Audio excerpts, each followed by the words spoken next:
Hello, fourth graders. We're back for some more Farmer Boy by Laura Ingalls Wilder, and this time we'll be reading the chapter titled Tin-Peddler. So before I start reading, a little background. A lot of the stuff that the Wilders use, they'll make themselves, but some things they need to rely on other people to get from. And the Tin-Peddler, tin is one thing that they don't create themselves. They don't make themselves. So they need to get it from someone else. And they don't go to the store to get these items. These items come from the Tin-Peddler. He will go from house to house selling or trading his tin for items that different households are willing to trade for. And you're going to see what Mother has to trade with the Tin-Peddler during this chapter. But this is one of those items, and you're going to see this happens a couple times where people come to them to sell things to them. They don't get everything from their own, their own growing or their own making. And they do have to get some things from a store as well. But the Tin-Peddler, any tin they use, they get from this man who's going to be coming to their home. So, Tin-Peddler. One evening after sunset, Almanzo saw a white horse pulling a large, bright red cart up the road, and he yelled, "The Tin-Peddler's coming! The Tin-Peddler's coming!"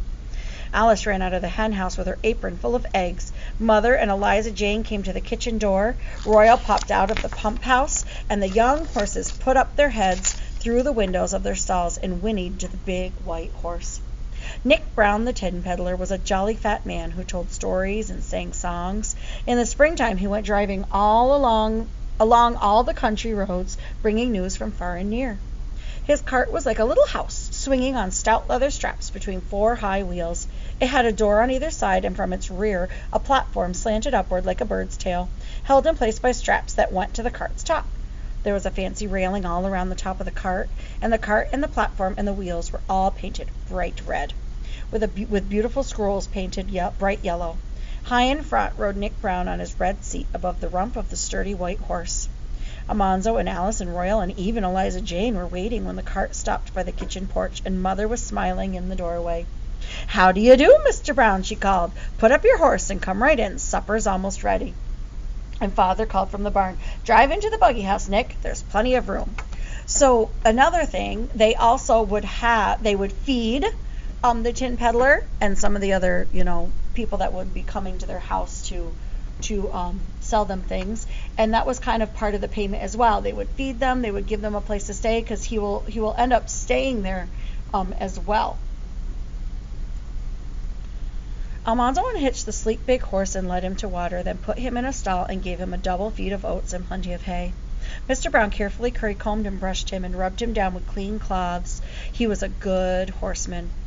After that, he looked at all the stock and gave his opinion of it. He admired Star and Bright and praised Father's colts.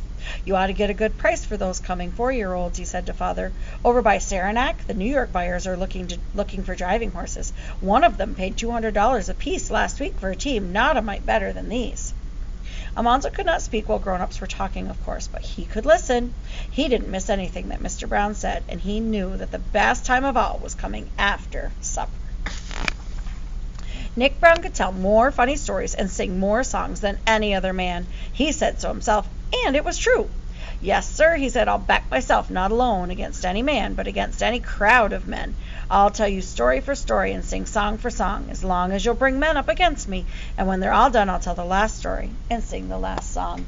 So Nick Brown is also entertainment for them as well. So they have someone who's been traveling all around, and he can tell them different stories. He can sing different songs to them. So that's their entertainment in the evening, because he'll be spending the night. And then the next day is when they're going to do their trading. Father knew this was true. He had heard Nick Brown do it in Mr. Case's store in Malone. So after supper, they all settled down by the heater, and Mr. Brown began. It was after 9 o'clock before anyone went to bed, and Almanzo's sides ached with laughing. Next morning after breakfast, Mr. Brown hitched the white horse to the cart and drove it up to the kitchen porch, and he opened the red doors. Inside the cart was everything ever made of tin. On shelves along the walls were nests of bright tin pails and pans and basins, cake pans, pie pans, bread pans, and dish pans.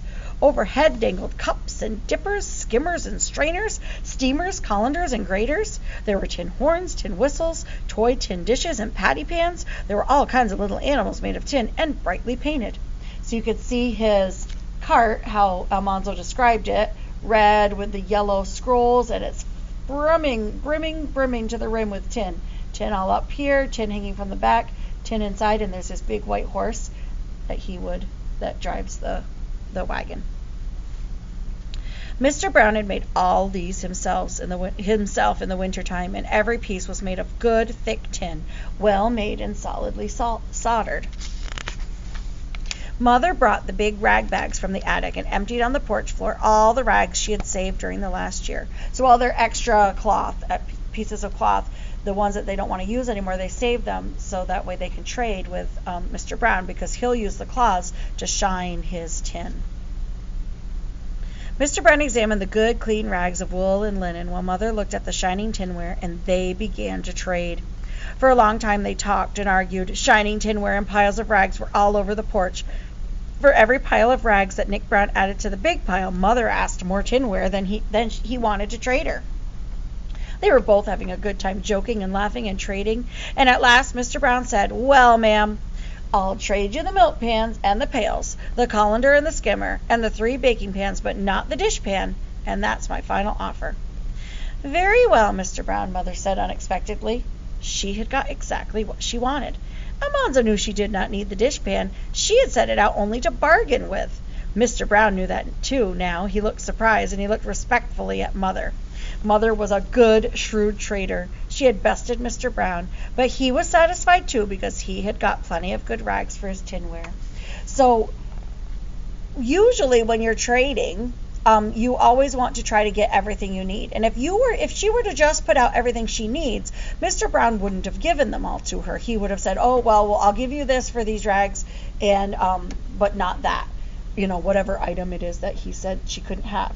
So and Mother knows this, so she made sure to put something extra out that she said she wanted, so that way, if she got it, great, but if that way it gives her some leeway in the trading process. And it's kind of like, I don't know if you've ever gone like garage sailing or anything like that. A lot of times people will put a price on something, but it's usually higher than what they're really willing, their bottom dollar really, to take.